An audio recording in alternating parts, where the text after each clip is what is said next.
Bon, Voilà. Marseille, effectivement, c'est à l'arrache, mais enfin bon, une nouvelle fois, ils sont là. T'as l'impression à chaque fois qu'ils finissent les matchs complètement rôtis. Mais bon, ça tient, Mais je vais quoi. commencer par croire que c'est du cinéma parce que franchement, après l'enchaînement récent, et il y avait eu quand même en championnat 2 matchs nuls, Et de défaite. je les voyais totalement partir sur un autre match nul ce soir. Lens, bon, avec la maladresse qui caractérise les Lensois en ce moment, même quand ils ont eu un peu de contrôle dans ce match, ils n'arrivaient pas à faire grand-chose. Mine de Euh, rien, Daniel, Marseille, ça fait 1 mois et demi qu'ils n'avaient pas gagné un match de bien championnat. sûr, bien On est sûr, un peu perturbé par leur bien match sûr, nul, leur Coupe bien d'Europe, mais sûr. ils n'avaient pas battu une équipe de Et championnat c'est depuis pour, Nantes et mi-mars. c'est pour ça Donc, qu'à quelques jours de ce l'Atalanta, match-là, il est avec très, les très esprits important. occupés par l'excitation de la Coupe d'Europe, je pensais qu'on se dirigerait vers un match nul ce soir. Si j'avais dû miser, c'est là-dessus que j'aurais misé. Les voir gagner comme ça à l'arrache, après cette ouverture du score en début de partie, où derrière, ils ont pas fait grand-chose, mais toujours pareil, parce que cette équipe, de toute façon, elle contrôle pas le jeu. Elle n'a pas vraiment les joueurs pour contrôler. Elle est là en réaction, elle va vite, elle essaye d'aller vite en transition, elle mise beaucoup sur un homme qui est en train de porter finalement la saison, qui est en train de tout faire dans cette équipe-là. Il y a quoi? En ce moment, tu as eu un moment, l'ossature, elle partait de Memba jusqu'à Aubameyang. Memba étant pas mal blessé, moi là, maintenant c'est Balerdi derrière, avec parfois une petite errance dans le match, comme sur l'égalisation de Saïd. Il est un brin en retard, mais sur ce qu'il fait par ailleurs, il est devenu hyper important dans cette équipe. Donc tu as lui, tu as Verretou au milieu, il joue pour 4 et Aubameyang devant. Et Ce autour, soir, il y a Gagne, hein, quand même, qui fait un gros match et pour l'OM. autour, les mecs se défoncent. Mais c'est pas des gars qui, dans le jeu, t'apportent quelque chose. C'est genre, on va au contact, on prend la balle, on la donne, Si quelqu'un est capable de me décrire la façon de jouer l'OM, c'est un peu... Tu vois, quand tu vois Brest aujourd'hui, tu vois, c'est beaucoup plus... T'as l'impression que c'est propre, c'est travaillé, c'est... Mais il n'empêche que, comme je le disais, je suis pas sûr, de toute façon, qu'historiquement, l'ADN de l'OM, ce soit de donner du style. Les supporters en ont rien à cirer de ça. C'est l'ADN de l'OM, c'est je veux du plaisir, je veux que tu te défonces, je veux que tu ailles gagner les matchs, je veux que tu sois à l'arrache, je veux que tu y ailles. Moi, je pense que c'est ce qui donne le plus de plaisir aux supporters de l'OM. C'est quand une équipe a de la personnalité comme elle l'a ce soir, en allant marquer On à a quand 5 même eu minutes de la des fin. équipes de l'OM, Daniel, qui Non, nous ont donné. évidemment. L'équipe de Bielsa, J'ai pas dit, mais justement. voilà, par exemple. Mais moi qui adorais l'OM de Bielsa et les supporters ont adoré cette équipe-là, mais au fond, ce qu'ils veulent avant tout, comme beaucoup de supporters, tu me diras, mais l'ADN de l'OM, c'est vraiment, voilà quoi, il faut, même à l'arrache, on veut tout donner, on veut aller chercher, ils adorent ce genre de victoire-là, comme ce soir, où peu importe que tu domines, que le caractère, c'est ce qui doit principalement faire la différence à Ils Marseille. sont sauvés par un parcours à domicile qui est quand même très excellent. L'OM à domicile, c'est C'est en très, plus très, ce qui très plaît solide. aux supporters de l'OM, c'est que le Vélodrome doit devenir Il devait être deuxième, imprenable. troisième équipe de France à domicile. Hein. Il y a Lille qui fait mieux et peut-être Paris, et c'est tout, quoi. Moi, ce soir, il m'épate de gagner ce match. Après, on va pointer du doigt toutes les carences de Lens, qui est une équipe qui est complètement transformée, on le dit chaque semaine, mais plus ça va, pire c'est. On a vraiment l'impression que c'est une fin de cycle totale, que ce soit pour Francaise et pour certains joueurs. Cette équipe, elle est vraiment décevante. Mais moi, c'est l'OM qui m'épate ce soir. Dans la À façon domicile, Marseille, troisième. Ils ont pris autant de points à domicile que le PSG. C'est 9 victoires, 6 nuls, 1 défaite. Avant de continuer le débat, allons faire un tour à La Rochelle, parce que le match de top 14 de La Rochelle-Toulon vient de se terminer. Romain Asselin, bonsoir. Salut Gilbert, salut les gars. Victoire finalement de La Rochelle. Score final 27-17 en clôture de cette 22e journée. C'était chaud, c'était beau. C'était chaud jusqu'au bout. Et troisième essai Rochelais sur la Sirène qui vient sceller cette victoire et qui sort Toulon du bonus défensif. Résultat au classement, La Rochelle repasse devant. La Rochelle 5e, Toulon 6e après cette 22e journée. Merci, bonne soirée. Chekib est là au 32-16, supporter marseillais. Bonsoir. Bonsoir tout le monde. Bon, t'es d'accord avec ce qu'on a dit jusque-là? Ah bah grave. Totalement d'accord avec ce que Daniel a dit. C'est exactement le type de victoire que nous on kiffe. Donc soyons clairs, hein, il s'agit clairement d'un hold-up. On mérite pas de gagner ce match. On prend les 3 points avec très très grand plaisir. Mais ce soir, je comprends pas trop en fait. Je comprends pas trop l'OM. Donc déjà, je comprends pas comment on gagne ce match. Je le dis honnêtement parce que tactiquement, on comprend pas ce qui se passe. C'est même pas, le plan de jeu est flou. On subit beaucoup. Merci Wai d'avoir loupé une occasion mais folle. Enfin, Ah ouais. quand il déborde Paul Lopez et qu'il loupe le but vide, je comprends pas. Mais nous non plus, hein, on est là. Mais c'est Wai de cette année. Hein. Ce que tu comprends pas, c'est la précipitation dans laquelle Mais il, pourquoi il se fait met- ce geste. bien Il a sûr, tout le temps. bien Il a sûr. tout le temps. Ouais, c'est Lui, le c'est symptôme, c'est quand même malheureusement pour Lens, c'est le grand fiasco lensois. C'est que c'est un attaquant qui est quand même resté sur 2 saisons à plus de 20 buts. Hein, et qui là, n'en met pas. Lui, il y n'en met pas. il y arrivera peut-être. Hein. Ouais, Il est jeune, on ne sait pas, mais toujours est-il que cette année, c'est le recrutement raté. Il leur a mis les buts en Ligue des Champions. Mais même pas. Au final, il en a mis Ouais, deux. mais Enfin, tu vois, franchement, c'est une saison ratée pour lui. T'as lui et Balogun, on comprend pas avec la saison qu'ils ont fait l'année dernière. Ouais, mais si tu veux, Balogun, Balogun, c'est moins grave parce que Monaco, ils en ont 6 des attaquants.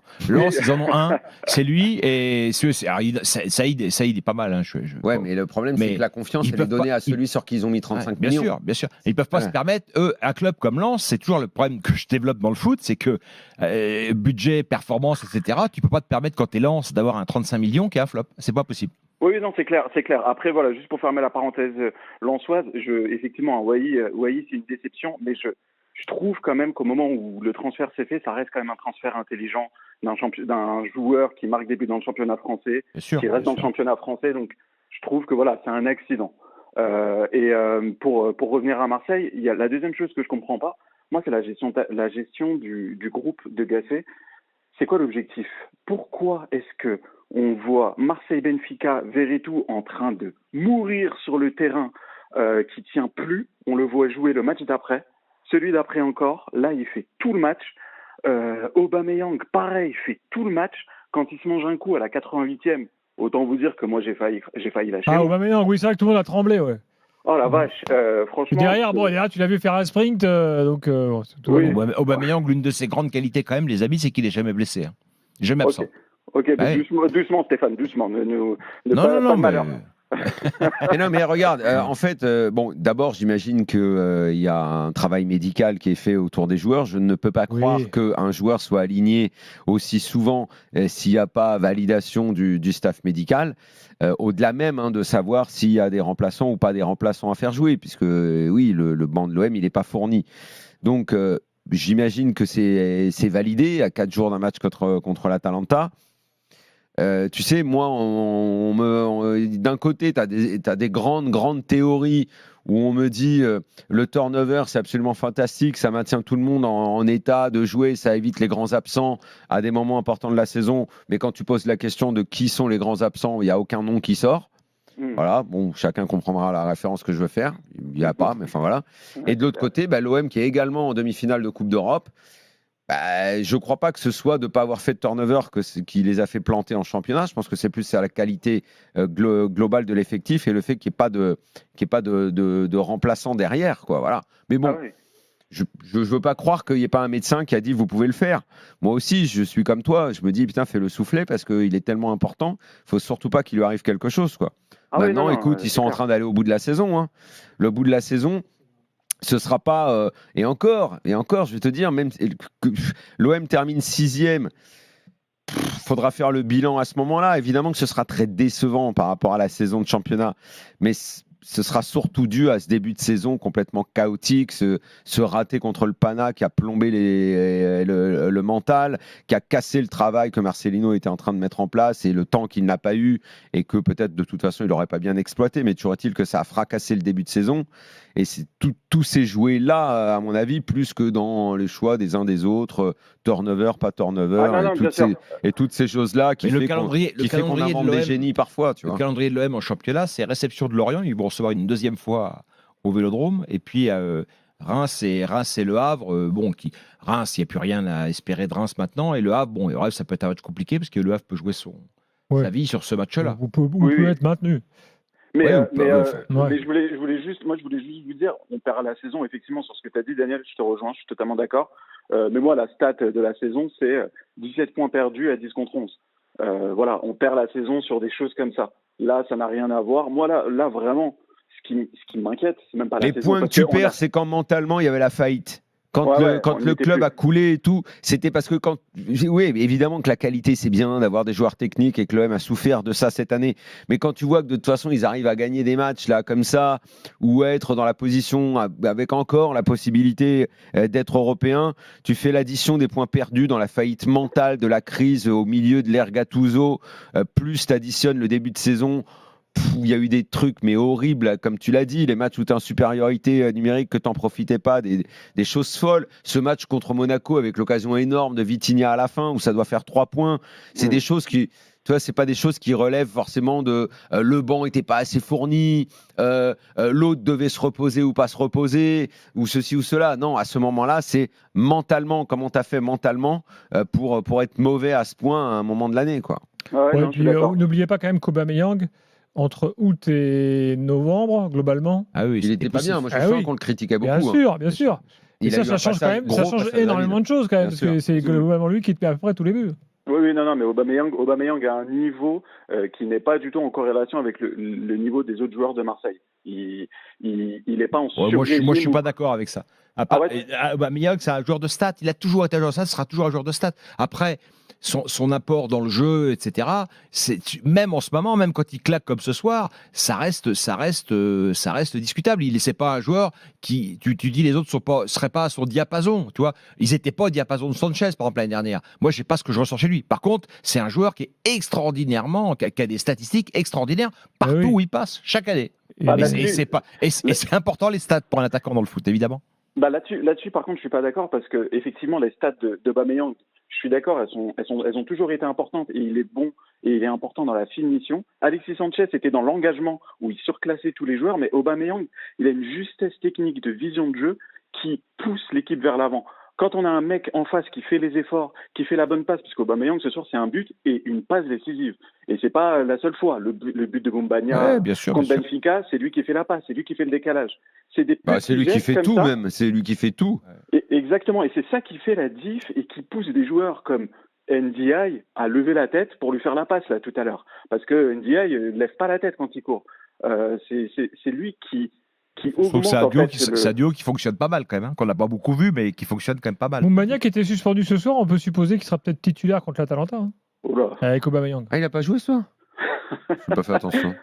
J'espère qu'il va être suspendu contre l'Atalanta aussi, j'ai pas trop envie de le voir. Non, en l'occurrence, il t'a marqué le but. Méfie-toi, hein. Tu l'as vu le match Oui, on l'a tous vu. Voilà, si ceux qui ont vu le résumé diront qu'il a marqué un but, ceux qui ont vu le match, ils te diront mais qui est Il y a ce un truc, mec, moi, quoi. il y a un truc sur Aubameyang aussi, je trouve que c'est qu'il diffuse une joie. On sent que c'est un garçon qui doit être dans un groupe hyper rayonnant, par contre, quoi. Et ça, c'est quand même quand tu as une Je suis saison d'accord. galère comme a vécu l'OM, là, avec tous les changements et tout, je pense qu'il a dû avoir un rôle de ce point de vue-là auprès des autres très important. D'ailleurs, à propos de l'Atalanta, l'équipe qui va être alignée jeudi, elle ne sera pas fondamentalement différente. Kondogbia, on peut supposer qu'il sera titulaire. À la place de Gay, parce que Gay n'est pas inscrit. Voilà, Gay n'est pas inscrit, Onana n'est pas inscrit C'est une non belle plus. connerie de ne pas avoir inscrit Gaï. Ouais, mais Ouais, le mais alors, c'est des comportement choix, de en fait. Gay, Ouais, mais à ce c'était moment-là, il compliqué. fallait. Ouais, fallait c'est- faire Enfin, ce c'est choix. non. Question de nombre C'est un d'étrangers. choix politique, c'est pas un choix sportif. Et c'est un choix politique qui heureusement Gassé est arrivé parce que Gaï, il Unai était n'a au pas joué placard. ce soir. Après, Peut-être qu'il sera titulaire. Honnêtement, la vérité, et de toute façon, puisque ces derniers temps, à chaque fois que je voyais des difficultés pour l'OM, ils s'en sont sortis, ce que je vais dire, peut-être leur porter bonheur, donc que les Marseillais le prennent plutôt bien. Si cet OM-là passe contre l'Atalanta, le foot n'a plus aucune logique. Toi, tu considères que l'Atalanta est ultra favori? Mais- Ils ont gagné aujourd'hui contre Empoli, Tu les d'ailleurs. regardes jouer, tu regardes jouer l'OM. Moi, je veux bien que le caractère, c'est important. Bon, on disait que- ça avant Benfica. Mais c'est Voilà. c'est exactement ce que je viens de te dire. Voilà. C'est-à-dire que les supporters le Marseillais soient rassurés parce que je pensais la même chose avant Benfica. Leurs matchs de championnat, je les vois toujours cramés, en grande difficulté et ils finissent par s'en sortir. Donc peut-être que je vais leur porter bonheur en disant ça. Mais tu regardes les matchs de l'Atalanta en ce moment, tu regardes jouer l'OM, tu dis je vois pas, ils perdent les deux matchs, au revoir tout le monde. Mais maintenant, si l'OM est capable de déjouer absolument tout en logique du foot, eh ben, ce sera tant mieux pour eux. Vraiment tant mieux pour eux. Maintenant, de façon très objective, si tu regardes jouer les deux équipes, il n'y a pas photo, quoi. Chez qui Aubameyang en est à 27 buts, nous signale Tony. Et il nous rappelle que Drogba a fini à 32. Oui.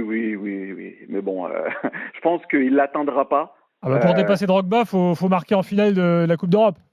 Tu vois Écoute, c'est tout ce que je nous souhaite. Mais par contre, comme a dit Daniel, Pareil, hein, j'ai vu les matchs de l'Atalanta. En fait, le seul atout à Marseille, ça va être le stade Vélodrome plein qui va mettre le feu, quoi. Oui, sauf que c'est au match aller. Donc, ça va être la magie du football, quoi. Mais ça va certainement pas être la tactique, ni, ni tout ça. Mais bon, voilà. C'est ça. Mais le foot offre ce genre d'aventure. Écoute, le parcours en 98 était moins. Je me rappelle d'un OM qu'on voyait également inférieur dans le match contre, tu sais, le match fou où Rolando marque à la fin là. C'était Leipzig. Oui, c'était Leipzig, voilà. Mmh. Dans le jeu, pareil, hein, le RB Leipzig me semblait plus fort à ce moment-là, et l'OM avait livré une prestation. Il y avait des joueurs quand même à l'OM à l'époque. Mais cette année-là, les voir arriver en finale, ça avait été une vraie surprise. Oui. Je rappelle que le dernier, je sais pas, il y a le but de Rolando, il y a Sakai. Franchement, c'était pas la grande folie. Il y a quand même Thomas Payet dans l'équipe, non? Luis Gustavo. Thomas Payet Gignac, non? Il n'y a pas Thomas Payet Gignac? Non, Gignac était parti. Il y avait Thomas Payet. Il y avait quelques bons joueurs, mais là tu les as. T'as Aubameyang, c'est un bon joueur. Enfin, t'en as. Verretou, c'est un bon joueur. Les équivalents de Thomas Payet, je ne les vois pas dans l'OM de cette année. Kondogbia, s'il sort un grand match, ça lui arrive pas souvent, mais quand il le sort, il est à niveau européen. Bon, c'est vrai que c'est rare, mais tu sais qu'il peut en être capable. Bon, écoute, il faut qu'il refasse un truc dans ce goût-là, quoi. Où tu les Pablo vois est pas, là. Je remercie Chekib au 32-16. Pablo, bonsoir. Oui, bonsoir les gars. Pablo, qu'est-ce que tu veux rajouter qu'on n'a pas encore dit? La chance de l'OM, c'est même pas s'arracher, c'est la chance. Et honnêtement, moi, mon cœur de supporter, il a envie d'y croire hein, qu'on va aller au bout de ce coupe, mais la logique, c'est nous les plus mauvais. Si tu vas en plus au bout avec Leverkusen et tout, alors là, oui, là c'est que le foot est devenu complètement fou alors. mais est-ce qu'il y a jamais eu de forme de folie dans le football quand même? Parce que même si c'est essentiellement les bonnes et les vraies équipes qui gagnent à la fin, on sait. T'as toujours de temps en temps une équipe dégueulasse qui arrive au bout, par un coup de chance. La Roma de Mourinho, elle était pas très belle, hein, puis elle a gagné 2 coupes d'Europe de suite. Ouais, mais la Roma de Mourinho, t'as des joueurs. Ouais, non, elle a fait une victoire, une finale. Pardon. Ouais, mais t'avais des joueurs dans la Roma de Mourinho. Oui, ça c'est sûr. Non, mais les derniers vainqueurs de l'Europa League n'étaient pas bien classés dans leur championnat et se transcendaient au moment de cette compétition. De toute façon, ça peut être l'exemple pour l'OM. Mais de toute façon, l'OM n'a plus que ça à jouer réellement, parce que même aller chercher la 6e ou 5e place en championnat, c'est un peu, je pense que c'est un peu illusoire. Alors il faut tout donner sur les 2 matchs qu'on a jeudi. Et puis sur une finale, advienne que pourra, tu t'arraches, tu donnes tout ce que tu as. Ah oui, bien sûr. Il faut tout donner sur les matchs des 2 jeudis qui arrivent. En plus, la Ligue nous fait encore un cadeau à nous déplacer le match de dimanche, donc on n'a pas d'excuse pour s'arracher et aller au moins essayer de chercher au moins la victoire chez nous, quoi. Si on se fait éliminer, qu'on se dise allez, on a gagné à la maison, mais qu'on ne sorte pas en étant ridicule. Mais en attendant, ce soir, c'est un match que moi je m'attendais pas du tout à gagner. Je suis agréablement surpris. En plus, c'est un joueur qui sera plus chez nous l'année prochaine qui nous fait gagner, parce que le petit gars il est en fin de contrat. Il a mangé ses chécos pendant qu'il était suspendu là, et puis il a joué un match, il nous fait gagner un match improbable. Mais voilà quoi, moi je suis assez cette saison me laisse assez circonspect de l'OM parce que je sais vraiment pas quoi en penser. À côté, le pain quotidien est minable. Toute la saison, on s'est dit ça y est, on est merdique, on est à la cave. Et puis le jeudi, d'un coup, on se met à rêver parce qu'on se dit il y a une équipe qui a un supplément d'âme. Alors il n'y a pas de talent, mais il y a un supplément d'âme qui nous fait passer des tours. Alors on va se concentrer sur ça jusqu'à la fin de la saison. Un mot de Lens, les gars. Alors on a un peu parlé de Wai déjà il y a quelques minutes. À chaque fois qu'on parle de Lens, on rappelle cette prédiction du début de saison où on nous disait ouais, monsieur, on est dans les 7, on est content. Pour l'instant, ils y sont. J'imagine que les supporters lensois prennent moins de plaisir évidemment que l'an dernier. Ça aurait été le tube d'une année, Lens. Ah non, c'est pas il y a eu 2-3 ans. C'est le tube de quand c'est pas le cookie Dingler de la Ligue 1. Non, parce qu'en fait, l'histoire, elle a commencé quand ils sont en Ligue 2. Non, puis ils ont régalé encore sur la fait, première partie. Ils ont fait une Ligue des Champions. L'histoire est formidable. De la Ligue 2 à la 2e place, Ligue des Champions. Et même. Après tout, ils sont toujours là dans les places européennes. Et même s'ils terminent. Là, ils tirent la langue quand même. S'ils terminent dans les 7, avec toutes les critiques qu'on peut leur adresser sur l'équipe qui ressemble plus à grand chose, la maladresse, le flop Wai, la peut-être fin de cycle, Franquès qui se pose peut-être des questions. C'est normal en même temps qu'il y a un moment, il y a un renouvellement dans les clubs. Tu peux pas toujours continuer avec les mêmes hommes pendant des années. Ce match contre Fribourg. Là. Depuis jusqu'au match contre Fribourg, ils sont dans le coup. Ils font un très bon début d'année 2024 en Liga. Et puis le match de Fribourg, ça les a coupés net. Et ils s'en sont pas relevés. Là, le problème, c'est de savoir plutôt à la direction Mais il manque qui tient les ça rênes. manque trop de qualité technique. Qui dans tient cette les équipe. rênes à la direction pour savoir qu'est-ce que tu vas faire l'année prochaine. Est-ce que tu continues avec Francaise? Qui est le directeur sportif? Parce qu'en ce moment, il y a beaucoup le pouvoir se trouve un peu morcelé. Est-ce que tu renouvelles l'effectif? Comment tu fais? Là, c'est maintenant que ça va devenir très compliqué. Là, si jamais il termine dans les places européennes, même jusqu'à la 7e place, honnêtement, ce sera une réussite. Sur tout le parcours. Mais là, si rien ne bouge, ça peut être la dégringolade l'année prochaine, en revanche. Donc, il va falloir renouveler et remettre de l'énergie dedans, du jus et repartir. Pas simple, hein, Daniel, parce que quand même, c'est un effectif qui avait été construit patiemment sur plusieurs mercatos. Mais à un moment, il faut avancer. Le relancer sur un mercato, ça va être. Mais après, il y a des joueurs aussi qui sont. Je pense que Wai, par exemple, c'est un joueur, à mon avis, l'an prochain, qui sera très différent de celui qu'on voit là. Là, il est la tête dans le seau. Il faudra qu'il soit meilleur. Mais avec qui? Est-ce que Francaise ils ont plusieurs sera joueurs là comme ça. ou pas? On ne sait pas. Ils ont Francaise, je pense qu'il a envie d'aller voir ailleurs. Je pense qu'à un moment, il est peut-être normal qu'il veuille une autre aventure. Oui, et puis c'est la vie du foot. Des fois, il faut quelqu'un de neuf pour. Normal que tu as envie de changer aussi, pas tout le temps rester. Ça fait 3. Lui, il est arrivé l'année du Covid, donc c'était 2020, c'est ça? Bien sûr. Ça fait 4 ans qu'il est à la tête, plus les antécédents des équipes précédentes. Et le parcours, il est extraordinaire. 4 ans à la tête d'une équipe comme Lens. Une tranche de la vie de ce club formidable. Puis c'est un football énergivore et ils ont moins d'énergie et leur qualité technique ne leur permet pas de compenser le moins d'énergie. C'est ce que j'allais dire. Le truc, c'est que le jeu énergivore, c'est bien aussi quand il y a un peu de technique. Et là, le jeune, oui, il devait apporter des choses au milieu. Perdu des ballons. Ils ont perdu un nombre de ballons impressionnant. Franchement, c'était pas beau. C'est pas beau. Et puis quand devant, c'est pas terminé parce que tu as un attaquant qui rate à peu près tout, ça donne une presta. Ou, comme l'a dit le supporter marseillais de façon très honnête, je ne sais pas si l'OM mérite complètement sa victoire. Ils l'ont eu à la personnalité. Mais ce soir, il y a 2-1 pour Lens. On fait la même émission. On retourne un peu les arguments. Voilà, c'était des équipes très très proches. Rémi est là. Et pas des belles équipes. C'est le moins bon match de la journée. Salut Rémi. Salut les gars, ça va bien? Ça va et toi? Ouais, franchement, ça va. Un peu déçu, mais bon, on commence à prendre l'habitude là depuis un certain temps. Ouais. Bon, toi, t'estimes malgré tout que si Lens reste dans ces eaux-là et se qualifie pour l'Europe, ce sera quand même une bonne saison?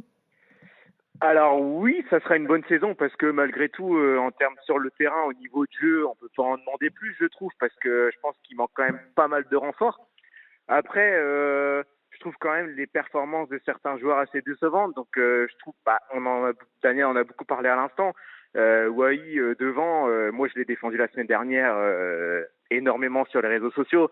Mais ce soir, je ne peux pas en dire grand-chose parce que franchement, l'occasion qu'il rate, c'est un immanquable.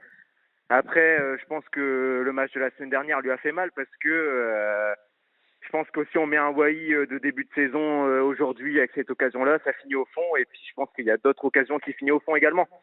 Donc je pense que c'est un peu difficile. Après, je trouve un Lens qui a fait un bon match correct, à vrai dire. Je vais même pas dire bon match, je vais dire correct. Parce que pour moi, ça me paraît un peu difficile contre Marseille. Après Marseille, c'est une erreur. Et puis Marseille en a profité, et tant mieux pour eux. Et puis voilà quoi. 3 matchs qui restent, c'est Lens-Lorient. Lorient qui est en perdition complet. Après, ils vont à Rennes et ils reçoivent Montpellier. C'est pas le calendrier le plus compliqué de l'histoire. S'ils font le plein, ils vont peut-être l'avoir, leur fameuse place. Bon, puis, on a toujours du mal contre les équipes de bas de tableau en soi. Bon, bah là, écoute, c'est maintenant qu'il faut faire la diff, quoi, pour rester là. Et puis je pense que tout le monde sera content d'une saison où c'est dans les 7 premiers, a priori. Ah oui, c'est sûr. De toute façon, l'objectif de début de saison, il n'était pas clair, mais je pense qu'en termes de budget, c'était être minimum dans les 7 premiers. Après, par la suite, je pense qu'il y aura du changement. Après, à voir si Francaise restera. Mais quand tu es habitué à surperformer, tu prends goût. Ah oui, c'est sûr que. Et après, tout devient terne, tu vois, quand ça a plus de goût comme ça. Ce qui est intéressant, Daniel, justement, dans ce point de vue-là, c'est d'entendre ce supporter qui a un avis mesuré. Et bravo à toi, parce que c'est vrai que quand tu fais, comme dit Daniel, vous avez pu vous enflammer, imaginez être désormais installé dans le top 3, top 4 du football français. Et c'est compliqué de redescendre, donc c'est bien de le prendre avec un peu de raison aussi, quoi. Merci Rémi. Et voilà pour Lens. Quant à notre chouchou Adrien Thomasson, il a disparu. Il joue plus. Ouais. On sait pourquoi. Bah écoute. C'est pas une bonne nouvelle pour la qualité technique de l'équipe. Parce que ça fait quand même à des joueurs qui apportaient une petite touche technique. Début de saison, lui et Fulgini, ils rentraient, se partageaient. Fulgini, on le voit, soit il fait 2-3 fulgurances, mais c'est très très insuffisant, quoi.